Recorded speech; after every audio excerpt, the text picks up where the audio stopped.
ఇవాళ AP CM Jaganmohan Reddy వరుస కార్యక్రమాల్లో పాల్గొంటారు. ఉదయం 11 గంటలకు తాడేపల్లి క్యాంప్ ఆఫీసులో జగనన్న విదేశీ విద్యా దీవెన నిధులు విడుదల చేయనున్నారు. అర్హులైన లబ్ధిదారుల ఖాతాల్లో వర్చువల్గా నగదు జమ చేయనున్నారు జగన్. దీనివల్ల విదేశాల్లో ఉన్నత విద్య అభ్యసిస్తున్న అర్హులైన 390 మంది విద్యార్థులకు లబ్ధి కలగనుంది. అనంతరం సివిల్ సర్వీసెస్ ప్రోత్సాహకాల కార్యక్రమాన్ని ప్రారంభిస్తారు. దీని ద్వారా సివిల్ సర్వీస్ ప్రిలిమినరీ పరీక్ష పాస్ అయిన విద్యార్థులకు ₹1,00,000 ప్రోత్సాహకం, మెయిన్స్ పరీక్షలో ఉత్తీర్ణులైతే అదనంగా మరో 50,000 ప్రోత్సాహకం అందుతుంది.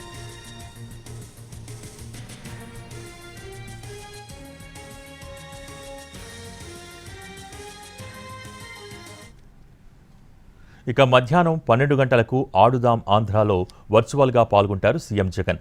సాయంత్రం 5 గంటలకు విజయవాడ ఇందిరాగాంధీ మున్సిపల్ స్టేడియంలో రాష్ట్ర ప్రభుత్వం నిర్వహిస్తున్న సెమీ క్రిస్మస్ వేడుకలకు హాజరవుతారు.